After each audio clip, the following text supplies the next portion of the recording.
छोटी मई के प्रदर्शन में सुधार देखकर डॉक्टर ने उसे पुरस्कार के रूप में एक टेलीविजन सेट लगाया। उदासीन छोटी मई ने योग सीखना शुरू कर दिया। इस तरह से 3 महीने और बीत गए। डॉक्टर ने फिर से छोटी मई के शरीर की जांच की और पाया कि उसकी त्वचा न केवल सूक्ष्म और नरम है, बल्कि उसकी शारीरिक संरचना भी महिला जैसी हो गई है। डॉक्टर बहुत उत्साहित थे।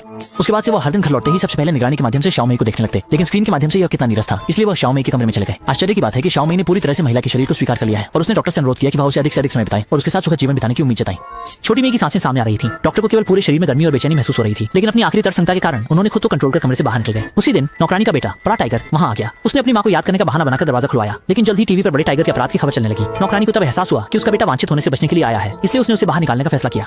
लेकिन दाहू ने अनजाने में शाओ मई के अस्तित्व को खोज लिया। उसके आकर्षक शरीर और सुंदर चेहरे ने फौरन उसकी इच्छाओं को बढ़ा दिया। दाई ने अपने बेटे की मंशा भांप ली और बंदूक लेकर उसे चेतावनी दी, लेकिन जरा सी चूक से दाहू ने उसे काबू कर लिया। दोनों के पिस्तौल छीनने के दौरान गोली चलने की आवाज ने शाओ मई के कानों तक पहुंच गई। उसने कम्युनिकेशन डिवाइस से नौकरानी से संपर्क किया, लेकिन कोई जवाब नहीं मिला, क्योंकि नौकरानी को पहले से ही कुर्सी पर बांध दिया गया था।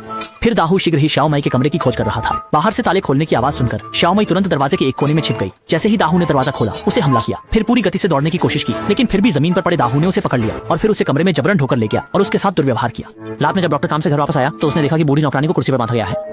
नियंत्रण कक्ष की स्क्रीन देखते हुए डॉक्टर तुरंत छोटी मई के कमरे में पहुंचे और बिना संकोच की गोली चलाकर छोटी मई पर हो रहे हमले का समाधान किया।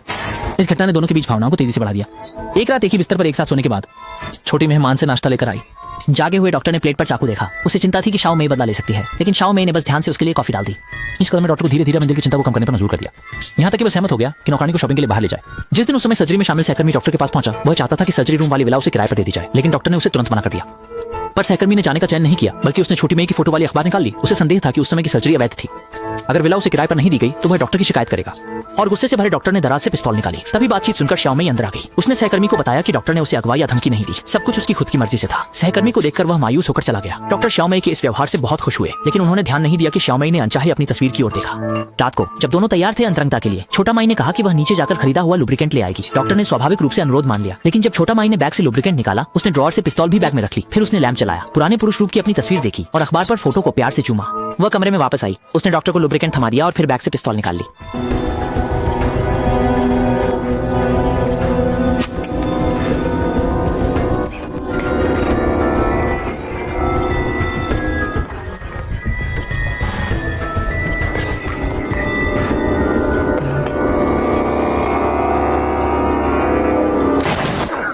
बिल्कुल संकोच नहीं करते हुए शाओ मई उस करवा से भाग गई जिसने उसका रखा था।